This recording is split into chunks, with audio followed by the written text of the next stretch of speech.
It's the evening of November 12th, and Aaron and I are back at the Marsh Unit. And we're actually really close to where Greg shot his buck a couple of weeks ago. We've been scouting this spot on a map, and basically it's an island between two beaver sloughs. We figured it was really hard for people to get to, and that proved to be true when I fell crossing the mud.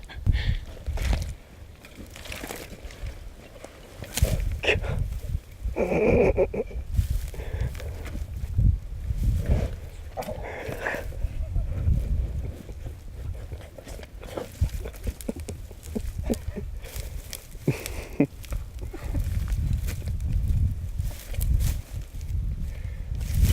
a little deeper in the mud than it looks.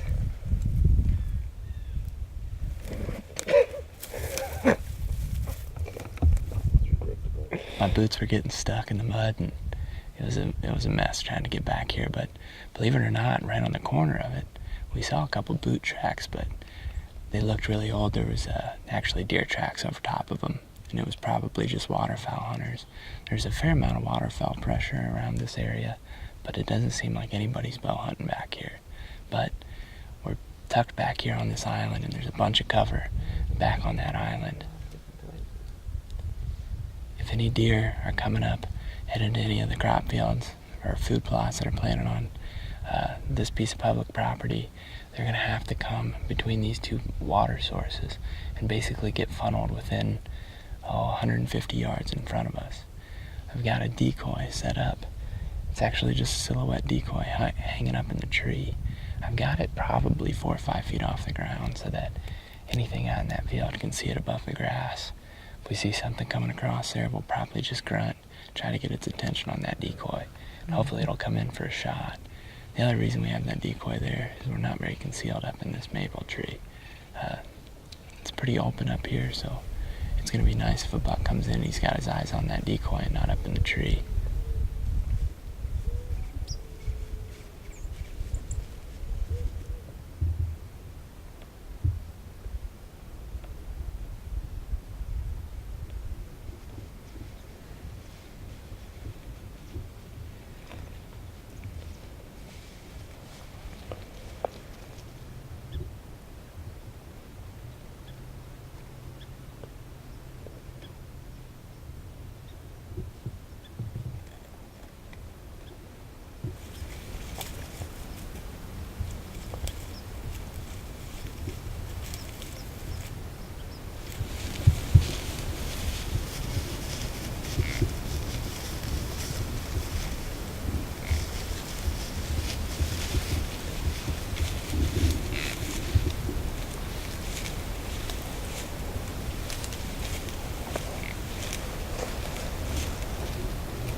Well, the night's coming to an end here.